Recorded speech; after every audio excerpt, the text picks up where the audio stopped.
Assalamualaikum warahmatullahi wabarakatuh. My name is Ratu Jevon. Today I will presenting about development of English literature. First is thirst.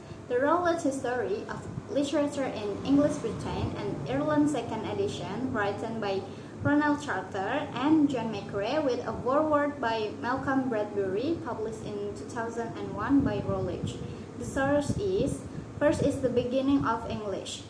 Second is the Renaissance. Third, return to Romanticism. Fourth, the Romantic period. Fifth, the 19th century. Sixth, the 20th century, from 1900 until 1945. And the last, the 20th century, from 1945 until present. Now I will explain three periods from seven periods. One is Old and Middle English. Old English literature refers to poetry and prose written in Old English in early medieval England, from the 5th century of the decades. Old English, spoken from approximately the 5th to the 11th century, was heavily influenced by Germanic languages. Beowulf, an epic poem, is notable example. Middle English refers to lit writing in the form of the English language known as Middle English. The Norman conquest in 1066 Middle English, characterized by the marking of Norman French and Old English, like Coucher's contemporary tales. So there are literature work in Old and Middle English period, namely Beowulf and Anglo-Saxon chronicles. Second is Romantic period. Romantic era is an artistic and intellectual movement that originated in Europe towards the end of the 18th century. For most of the Western world, it was at its peak from approximately 1800 to 1850.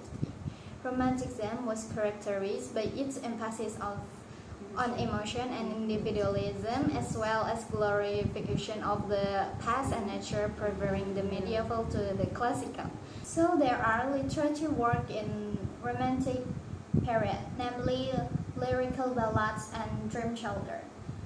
The last is 19th century. Literature of the 19th century refers to world literature produced during the 19th century.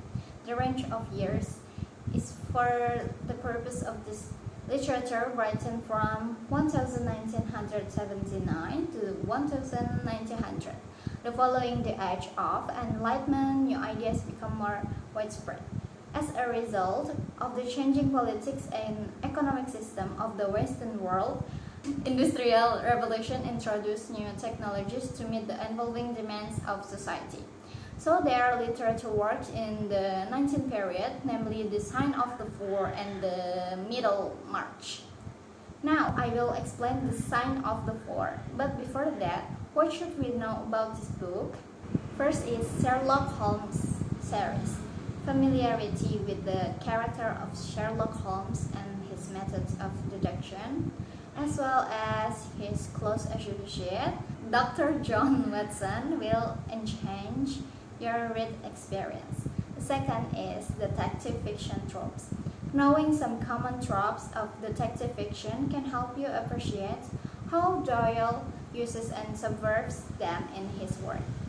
The last is, I will explain the summary of the Sign of the Four. The Sign of the Four begins at the Baker Street home of the infamous detective Sherlock Holmes and his assistant Dr. John Watson. Holmes is a little bored, having no cash to work on, and is injecting himself with cocaine. Watson disapproves of this bad habit. Thank you for listening. Assalamualaikum warahmatullahi wabarakatuh. Bye.